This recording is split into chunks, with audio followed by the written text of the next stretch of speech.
الله تعالى في كلامه المجيد والفرقان الحميد. أعوذ بالله من الشيطان الرجيم. إن الله وملائكته يصلون على النبي يا أيها الذين آمنوا صلوا عليه وسلموا تسليما تشكر. اللهم صل على سيدنا محمد وعلى آل سيدنا مولانا. قال الله تعالى في كلامه المجيد والفرقان الحميد. إن أول بيت أوتي للناس للذي ببكة مبارك وهدى للعالمين. قال النبي صلى الله عليه وسلم: من دنا قبري وجبت له شفاعتي. وقال النبي صلى الله عليه وسلم: من دراني بعد وفاتي فكأنما دراني في حياتي. صدق الله العظيم. মহাসম্মানীয় আজকের জুমার সমস্ত মুসল্লিবৃন্দ, আমরা সর্বপ্রথম আল্লাহ পাক সুবহানাহু ওয়া তাআলার দরবারে লাখ কোটি শুকর আদায় করি যে মহান রব্বুল আলামিন আমাদের সকলকে তার পবিত্র স্থানে একত্রিত করেছেন, আসার তৌফিক দিয়েছেন। প্রাণ ভরে সেই মহাবুর দরবারে, মুহিবের দরবারে সেজদা অবনত করে শুকরিয়া জ্ঞাপন করি। সকলে উচ্চ আওয়াজে বলি আলহামদুলিল্লাহ। ভাই, আল্লাহ শুকর আদায় করতেছি। আপনারা এমন ভাবে কথা বলছেন যেন বলতে চাচ্ছেন না। আলহামদুলিল্লাহ কথাটা আমরা বলবো, কিন্তু আপনারা এমন ভাবে বলছেন যেন না বলি ভালো হয়। আল্লাহ শুকর আদায় করছি, দুনিয়া মানুষ শুকর আদায় করছি নাকি? এখানে দুনিয়া কোনো কথা বলছি, আল্লাহর কথা বলছি। তো আপনারা জোরে বলবেন না, আস্তে বলবেন কেন? সকলে জোরে বলবেন আলহামদুলিল্লাহ। আলহামদুলিল্লাহ আলহামদুলিল্লাহ, এরকমই হবে। ঠিক আছে? আল্লাহর শুকর যখন আদায় হবে কথার জোরে হবে, সমস্যা নাই। যখন আল্লাহর কথা হবে কথার জোরে হবে, মাথায় রেখে নেবেন কথাটা। তো যাই হোক, দো জাহানের কান্ডারি শাফিউল মুজতাবিদ রাহমাতাল লিল আলামিন জনাব মুহাম্মদ রাসূলুল্লাহ সাল্লাল্লাহু আলাইহি ওয়াসাল্লাম, তার উপর লাখ কোটি দরুদ ও সালাম আমরা আরেকবার বলি সাল্লাল্লাহু আলাইহি ওয়াসাল্লাম। আমার নবী পাক ঘোষণা দিয়েছেন, মান দারা কবরি ওয়াজাবাত লাহু শাফাআতি। একবার জোরে বলুন সুবহানাল্লাহ। নবীর ঘোষণা, নবী বলেছেন আমার মৃত্যুর পরে যে আমার রওজার ধারে আসলো তার জন্য আমার সুপারিশ ওয়াজিব হয়ে গেল। একবার জোরে বলুন সুবহানাল্লাহ। নবীর ঘোষণা, আমার ইন্তেকালের পরে যারা আমার রওজার ধারে আসলো, আমাকে সালাম দিল, আমি নবীর নিজে কানে সেই সালাম শুনি এবং তার জবাব দেই। নিজে কানে শুনি এবং তার জবাব দেই। আজ থেকে 67 হিজরির কথা বল, 67 হিজরির কথা। পাকিস্তান থেকে এক যুবক হজে আসছেন, হজ করতে সেই জামানায়। এখন নবী রওজার ধারে আসলো, রওজার ধারে এসে আমার নবীকে সালাম দিল। নবীকে সালাম দিল, নবী কোনো উত্তর দিলেন না। এখন সেই যুবক নবী রওজার ধারে গিয়ে বলছে, নানা জান, আমি হোসাইন এসেছি আপনার সঙ্গে সাক্ষাৎ করতে। কারণ তিনি জানতেন বিশ্বনবী সাল্লাল্লাহু আলাইহি ওয়াসাল্লাম ইমাম হাসান হোসাইনকে খুব মহব্বত করতেন, খুব ভালোবাসতেন। সবচেয়ে বেশি মহব্বত করতেন হাসান এবং হোসাইনকে। তাই সেই যুবক নবী রওজার ধারে এসে বলছেন, নানা জান, আমি হোসাইন আপনার সঙ্গে সাক্ষাৎ করতে এসেছি, আপনার দিদার কামনায় এসেছি। আল্লাহ নবী সেই রওজা থেকে হাত মোবারক বার করে দিয়েছেন। একবার জোরে বলুন সুবহানাল্লাহ। নবীর আশিক, নবীর দিওয়ানা যারা হবে তারা হজে যাবে এবং তারা নবীর রওজার ধারে গিয়ে নবীকে সালাম জানাবে। আপনারা জানেন, এর আগে একটা ঘটনা আমি বলেছিলাম, যিনি আমার নবীর সাক্ষাতের জন্য এসেছিলেন, আসছিলেন নবীর রওজায়। খাদেমকে বলছেন, খাদেম, একটা মানুষ আসি ইরান থেকে আমার কাছে আসছে, সে যদি আমার কাছে আসে আমার রওজা থেকে উঠতে বাধ্য হতে হবে। একবার জোরে বলুন সুবহানাল্লাহ। খাদেম সেদিন আমার রওজার ধারে না আসে, ক্ষমতা তোমরা খেয়াল করো, সে যদি আমার রওজার ধারে না আসে, সে যদি আমার রওজার ধারে এসে একবার সালাম দেয়, আমি বিশ্বনবী সাল্লাল্লাহু আলাইহি ওয়াসাল্লাম রওজা থেকে উঠতে তার সঙ্গে মুসাফা করতে বাধ্য হতে হবে এবং আল্লাহ কিয়ামত করে দেবে। সুতরাং সে যদি আমার রওজার ধারে না আসে। এমন মানুষ আছেন আমার নবীর উম্মত এমনও আছেন হজে যায় না, হজ কবুল হয়ে যায়। এমন মানুষ আছে হজে যায় না, হজ কবুল হয়ে যায়।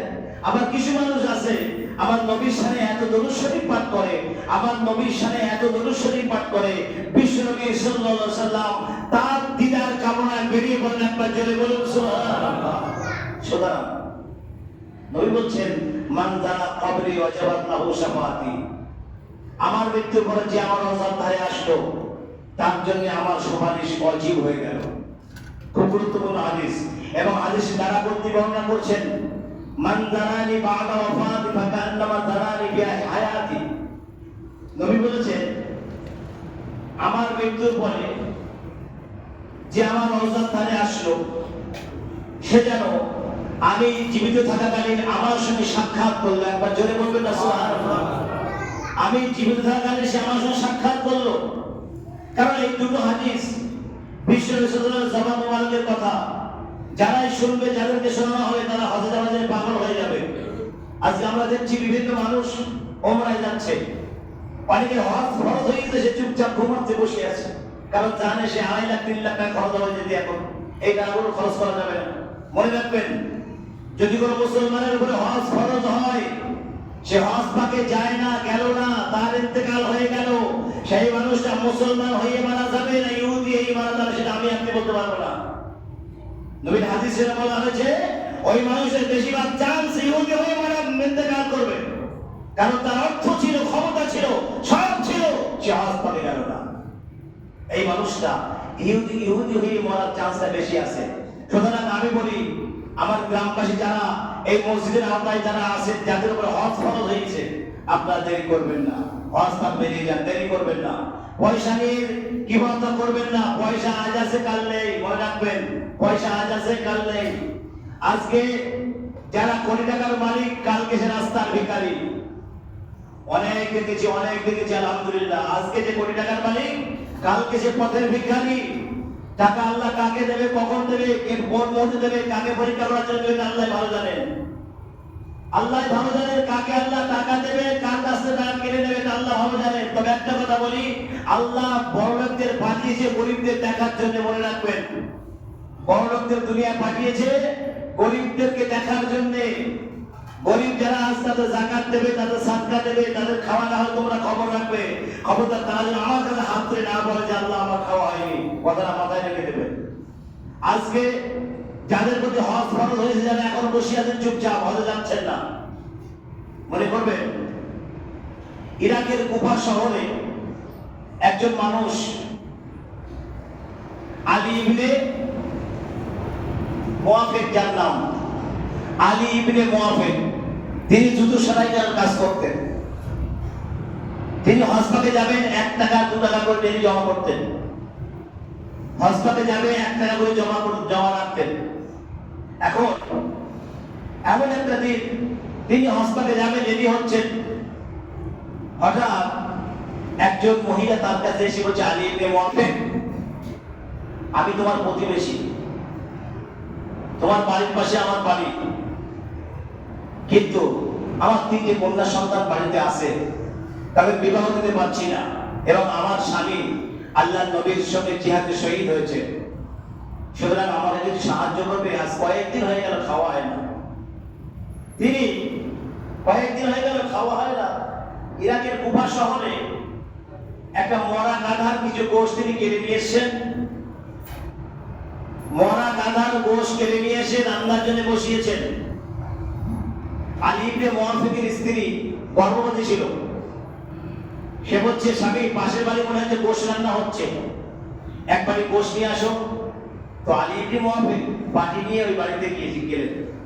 কে বলছে বাড়িওয়ালা কে আছো, এক বাটি গোশ আমাকে দেবে। তখন ভেতর থেকে একজন বলছে আলী ইবনে মুআফিক, এই গোশটা তোমার জন্য হারাম, আমার জন্য হালাল। কি আশ্চর্য! এটা যদি আমার আপনার জীবনে এটা আমরা কি বলবো, দেবে না বলে বলছে, সোজা কথা, আমাকে দেবে না বলে এই ফতোয়া দিচ্ছেন, আর কোনো কথা নেই। বলছে তোমার জন্য হারাম, আমার জন্য হালাল। এই কথা শুনে আলী ইবনে মুআফিক খুব গভীর চিন্তায় মগ্ন। বলছে আম্মাজান, আপনি কি আমাকে গোশ দেবেন না বলে কথা বলছেন? বলে না, আলী ইবনে মুআফিক আজ 3 দিন আমার সংসারে কোনো উন্নয়ন চলে না, 3 দিন আমার খাওয়া হয় না। আজকে আমি দেখলাম আজ দিনে আমি খাওয়া না দিয়ে আমার সন্তানটা মারা যাবে। এজন্য ইরাকের কুফা শহরে গিয়ে দেখি একটা মরা কাটা পড়ে আছে, তার থেকে কিছু গোশ কেটে নিয়ে আমি রান্না করছি। আলী ইবনে মুআফিক মনে করতেছে আল্লাহ, পায়ের তলাতে জমিন খসে যাচ্ছে, গোশের বাড়ি ফেলে দিয়ে বাড়ি চলে গেলেন। বাড়ি চলে গিয়ে যা হল দেওয়ার যা অর্থ ছিল সব ওই মহিলার কাছে উৎসর্গ করে দিলেন। একবার জোরে বলুন সুবহানাল্লাহ। সব টাকা মহিলাকে ধরিয়ে দিলেন। কেন? আপনার 3 দিন খাওয়া হয় না, আমি খবর রাখি না। এই টাকা নিয়ে আলী ইবনে মুআফিক সব মহিলা ধরিয়ে দিলেন এবং বড় মেয়ে দোয়া করতেছে যে আল্লাহ, আলী ইবনে মুআফিক ঘরে যাবে বলে টাকা সংগ্রহ করে রেখেছিল, আমাদের দান করে দিয়েছে, তার হজটা তুমি কবুল করে নাও। একবার জোরে বলুন সুবহানাল্লাহ। আল্লাহ তার দোয়া কবুল করে নিয়েছে। একই সঙ্গে হজে গিয়েছেন, তারা আগে চলে গিয়েছে, আলী ইবনে মুআফিক পরে যাবে। তারা গিয়ে বলছে আমরা দেখছি আলী ইবনে মুআফিক আমাদের সঙ্গে তাওয়াফ করেছে। একবার জোরে বলবেন না সুবহানাল্লাহ। আলী ইবনে মুআফিক আমাদের সঙ্গে সাই করেছে, আমরা একসঙ্গে কুরবানি করেছি। বাড়ি যখন তিনি আসলেন, সে জুতো সেলাই করে আলী ইবনে মুআফিক তার কাছে জুতো সেলাই করতে গেলে বলে, হাজী সাহেব আমার জুতো সেলাই করে দাও। আরে কি আশ্চর্য, আরে ভাই তুমি আমাকে হাজী বলছো কেন? আমি হজে গিয়েছিলাম। দেখো মিথ্যা কথা বলো না, হাজীরা মিথ্যা কথা বলে না, হাজী সাহেবেরা মিথ্যা কথা বলে না। হজে গিয়েছিলে তুমি, আমার সঙ্গে তাওয়াফ করেছিলে, আমার সঙ্গে সাই করেছিলে, আমার সঙ্গে কুরবানি করেছিলে। আমি তোমাদের 9 দিন হজ আরাফাতে দেখেছি। একবার জোরে বলুন সুবহানাল্লাহ। আমি তোমাকে 9 দিন হজ আরাফাতে দেখেছি, সব জায়গায় তোমাকে আমি দেখেছি। তুমি বলতে হজে যাই। আলী ইবনে মুআফিক অবাক হয়ে গেলেন। তার 3 সন্তান, সেই মহিলা যার খাওয়া হয় না 3 দিন ধরে, 3টে সন্তান দোয়া করলেন, আল্লাহ 3টে সন্তানের দোয়া কায়দের মতন কবুল করলেন। আলী ইবনে মুআফিক হজে গেলেন না, কিন্তু হজ আল্লাহ কবুল করে নিয়েছেন। একবার জোরে বলবেন না সুবহানাল্লাহ। আরেকটা জায়গাতে পাওয়া যায়, আলী ইবনে মুআফিক হাজিরা হজ তাওয়াফ করে একটু বিশ্রাম করছেন। বিশ্রাম করার পরে একজন স্বপ্ন দেখছেন, ফেরেশতারা বলাবলি করছে এবার কারোর হজ কবুল হয়নি। যত মানুষ এসে কারোর হজ কবুল হয়নি। এরকম একজন ফেরেশতা বলছেন, এই আল্লাহর ফেরেশতারা, একজন মানুষের ওসিলায় আল্লাহ সমস্ত হাজির হজ কবুল করে নিয়েছেন। কার? সে হজে আসি বছর, তার ওসিলায় যত হাজি এসছে বর্তমানে সমস্ত হাজির হজ আল্লাহ কবুল করে নিয়েছেন। তা বলছে কে সে ব্যক্তি?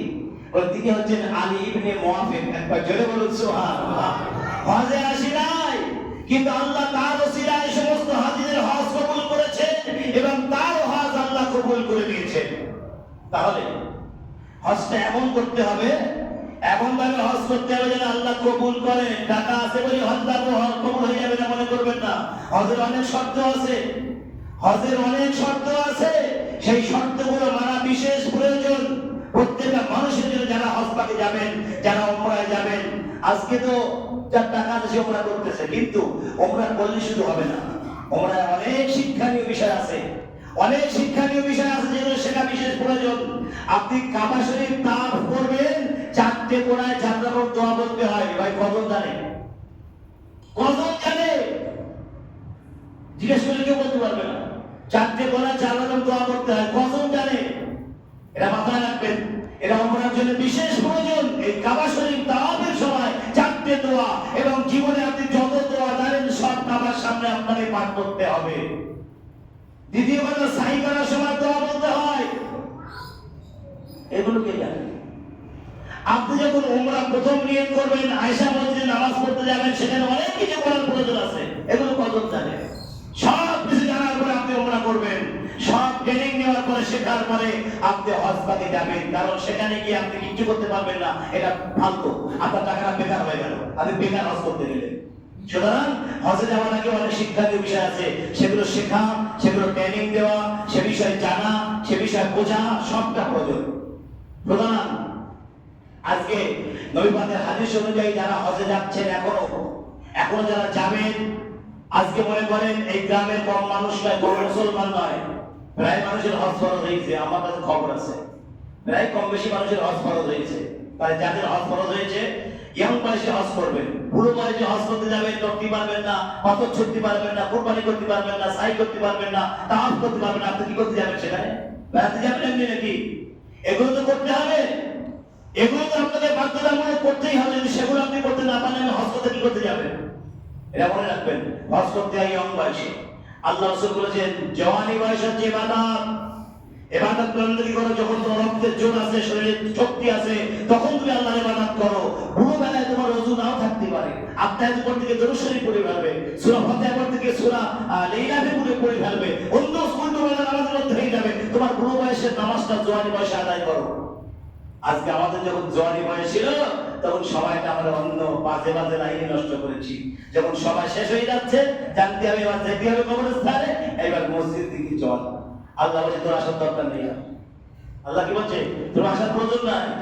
তুই কি করতে আসবি এখন? বুড়ো বয়সটা, ইয়ং বয়সটা অন্য রাস্তা কাটিয়েছিস, আর বুড়ো হয়েছিস এখন মসজিদে আল্লাহ আল্লাহ করবি, এখন তো যাওয়ার দরকার নেই, যা। সুতরাং ইয়ং বয়সে ইবাদত করবেন। আমি বারবার বলছি ইয়ং বয়সটা ইবাদতের মূল সময় ইয়ং বয়সটা। আল্লাহ রাসূল বলেছেন 23, 24, 25 বছরের যুবকরা আমার নবীর সঙ্গে শাহাদাত বরণ করেছে জিহাদে বেশি ভাগ। 23, 24, 25 এই বয়সের ভিতরে যুবকরা বেশি শাহাদাত বরণ করেছে। তারা ইসলামকে বেশি মহব্বত করতেন, আমার নবীকে বেশি ভালোবাসতেন তারা, এই জন্য তারা শহীদ হয়েছেন, নবীজির জিহাদ তারা শহীদ হয়েছেন। সুতরাং ইবাদত কম বয়সে, অল্প বয়সে ইবাদত, হজ অল্প বয়সে। যখন আপনি হাঁটতে পারবেন, চলতে পারবেন, ফিরতে পারবেন, তখন আপনি হজ করবেন। যখন আপনার বয়স হয়ে যাবে, নড়তে পারবেন না, তখন হজে গিয়ে কোনো কাজ হবে না। বুঝতে পারছেন? যাদেরকে আল্লাহ হজের ক্ষমতা দিয়েছে, অর্থ টাকা পয়সা যাদের কাছে আছে, তারা হজে নিয়ত করেন। নিয়ত করলে হয়ে যাবে ইনশাআল্লাহ। শুধু নিয়ত করেন যে আল্লাহ তোমার কাবা না দেখিয়ে মৃত্যু দিও না, আমার তোমার কাবা না দেখিয়ে, চামড়ার চোখে না দেখে মৃত্যু দিও না। কাফন পরার পূর্বে ইহরাম পরার তৌফিক দাও আল্লাহ, এই দোয়া আল্লাহর কাছে করেন। কাফন পরার আগে ইহরামের কাপড় যেন পরতে পারি, এই তৌফিক তুমি দিও আল্লাহ, এই দোয়া করবে। কারণ মৃত্যু কাউকে চিঠি দিয়ে আসে না, মৃত্যু ফোন করে আসে না, মৃত্যু আগে থেকে খবর দিয়ে আসে না, মৃত্যু হঠাৎ চলে আসে। ইদা জা আজালুহুম লা ইস্তাখিরুনা সাআতা ওয়া লা ইস্তাগফিরুন। আল্লাহ বলেন মৃত্যু এমন একটা সময় নির্ধারিত করা হয়েছে যে সময় 1 সেকেন্ড আগেও হবে না, 1 সেকেন্ড পরেও হবে না। অর্থাৎ তোমার কোন সময় নষ্ট হওয়ার কোনো কারণ নাই, এবং মৃত্যু যে সময় নির্ধারিত 1 মিনিট দেরি হবে না। সেই সময়, সেই স্থান, সেই জায়গায় তোমার মৃত্যু আসবেই, তুমি সেখান থেকে রেহাই পাবে না। তুমি যেই হও, আমির হও, রাজা হও, বাদশাহ হও, গরিব হও, মহাজন হও, যেই হও না কেন, ওরা দেখার বিষয় প্রয়োজন না। বিষয় হচ্ছে তোমার মৃত্যু সময় নির্ধারণ, সেই সময় তোমাকে যেতে হবে দুনিয়া থেকে, মাথায় রেখে দেবে। সুতরাং আল্লাহ পাক আমাদের সকলকেই হজ থেকে যাওয়ার তৌফিক দিন, আমরা বলি আল্লাহুম্মা আমিন। আমাদের সকলকেই কাফন পরার পূর্বে ইহরাম পরার তৌফিক দিন, আমরা বলি আল্লাহুম্মা আমিন। আল্লাহ পাক আমাদের সকলকে শোনা এবং বোঝার চাইতে বেশি বেশি আমল করার তৌফিক দান করুন, আমরা বলি আল্লাহুম্মা আমিন। ওয়া আখিরু দাওয়ানা আলহামদুলিল্লাহি রাব্বিল আলামিন। ভাই, বাইরে একটা মহিলা বসে আছেন।